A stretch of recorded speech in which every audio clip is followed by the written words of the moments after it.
Spirit guides. Are we stuck with the same spirit guides for the rest of our lives, or do we have the choice to actually get rid of our guides?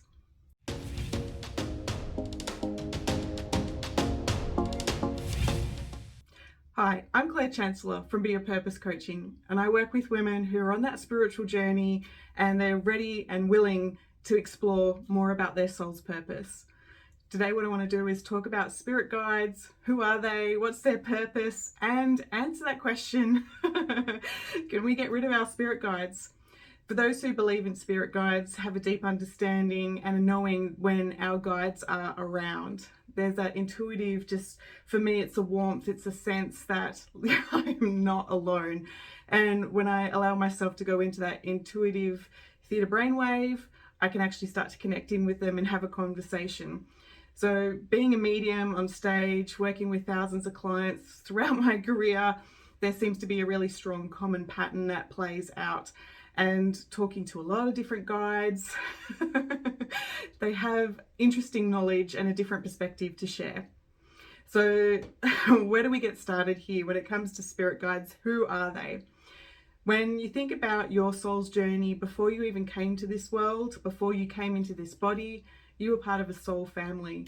And going from one lifetime to another with your soul family, it doesn't necessarily mean blood related, but sometimes the soul family there will actually put their hand up to be the guides. And some people, us, we put our hand up to say, right, we're going to come into the 3D reality. That's all agreed upon before we come into this world. And so knowing that they're there at that contract table, they've got that high perspective, they were there when you created your soul contract, they have an understanding of the purpose of this particular lifetime and the timeline that you are currently on. Guides typically will mirror where you're up to in your life. So I know for myself, when I was a new mum, I was calling in surrounded by a whole lot of mama bear kind of guides. And they'd sit with me at 3 a.m. and keep me company while I was with the little one throughout the night. So depending on what stage of your life, it does depend on which guides will step forward. We've absolutely all got guides. We've all got guardian angels. We've all got access to ascended masters and so on and so forth. Guides are the ones or the beings who have typically done lifetimes here on earth. They've probably and most likely done past lives with you, and they also may be, and this is a little bit tricky to explain, but they also may be future versions of you. Think about yourself, in 50 years or 10 years, you may actually go do some hypnotherapy and go back in time to this moment in time when you needed to give your younger self some wisdom.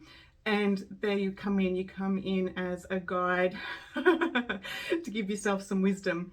So that's no different when we go back to past lives and we talk to aspects of ourselves who are stuck in their situations and they need a bit of guidance. We could talk about time, but it gets a really complex conversation there. But ultimately in the spirit world, time doesn't exist. We've all heard this, that time is a linear construct, so our brain can put into place, into sequence of the events that we're experiencing. And so knowing all time is playing out now, we can go back and talk to various aspects of you on that timeline. But I'm waffling. Let's get back to that conversation about spirit guides. So when I was starting to spiritually awaken and get really in tune to my guides, I had a session with a particular hypnotherapist who said, right, you're starting your business, you're taking this more seriously, you've got the structure in place. It's actually time to get some spiritual guidance and some spiritual structure in place. Let's call in your guides. And through this hypnotic process, I was introduced to a beautiful, ancient, stunning guide, and he came forward, Asian, with his name, saying that he lived throughout the time when the Great Wall of China was being built. He gave me his name, he gave me all sorts of details in that moment. And you know me, I go home and I Google it and I'm like, whoo! The Great Wall of Yarn was built in the exact same time when that particular beautiful golden Asian looking guide came forward saying that his name was Yarn, and there were so many similarities. So checking out that particular past life, of how I knew Jan back then was absolutely tingling, amazing, and it built that relationship really strongly between me and Jan. Now, of course, he hasn't been in a modern civilization. He hasn't been in a modern body for a really long time. So when he was here on Earth, the energy was a lot more dense. Time has sped up since then. And so sometimes the guidance that he brings forward is actually out of date. And it's with no disrespect to Jan, but I did eventually ask him to take a bit of a backseat guidance approach, and I did actually call in new guides. Don't get me wrong, I've had my experience with guides that have been mischievous, oh, mischievous and reckless and naughty and all of those things. And it wasn't until I actually caught them out on it did I realize, I need some help with this. I need to go talk to another healer, another medium, another shaman, another person to get some new perspective on what do I do with this guide, because they keep coming in at times when I am feeling vulnerable, when I am calling forward some help, but their help is just no, it's not working. And so what we did in those particular sessions, each different healer had a different approach. And of course, I'm talking about multiple guides that have played this out with me. I must have put my hand up to be a bit of a spiritual teacher to better understand all the experiences that you can have with guides. So yeah, so answering that question, you know, how do you lovingly, respectfully, with integrity, ask these guides to resign? Well, there's a little bit of a process involved, and it's similar to when you hear a healer say, okay, you've got to cut the cords. You don't just cut cords on a guide, and you don't just cut cords on any human relationship. That won't do it. What you need to do is you actually have to go back in time to better understand why that relationship, why that soul contract was put in place to begin with. You need to understand what you were supposed to learn from that relationship, and what you were also supposed to teach the other being in that relationship. You need to bring in that forgiveness and to better understand how that's going to help you on your soul's journey. And that's when you can do things like call in Archangel Michael to cut cords. You can revoke soul contracts. You can release soul fragments. You can release wayward thoughts. You can close past lives and bring that relationship back into harmony. There's a multitude of things that you can do depending on what works for you. I'm trained in advanced theta healing. I'm trained in a variety of different energy modalities. And at the end of the day, when it comes to working with energy, you know, Reiki, as an example, it was channeled in a long time ago. It was channeled in when, as I was saying, the earth was quite dense. And so when that energy came in, I do believe, and it's just my opinion, that Reiki energy is still being upgraded, channeled in, and taken beyond what the original channeler knew of Reiki. Like, it is just such high vibrational energy, but yet so many different people have labeled it different things. And at the end of the day, that beautiful high vibrational energy is still coming from that same magnificent source. If you're, I just heard my guide saying, if you're doing it right.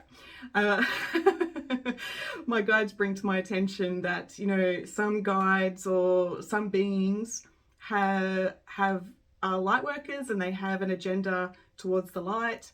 Some guides have a dark past and they have an agenda toward the darkness, and experiencing both polarities there. This is when we are here on that soul's journey to come back to that sacred neutral, to come back to being the observer, not getting caught in that energy of stuckness, of judgment and heaviness and all of that.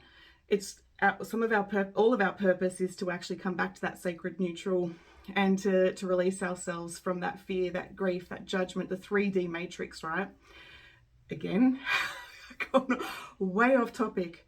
But even to take this conversation one step further, a client was asking me, well, you know, what were some of the things besides cord cutting and things? What else did you do to build this relationship with your guides?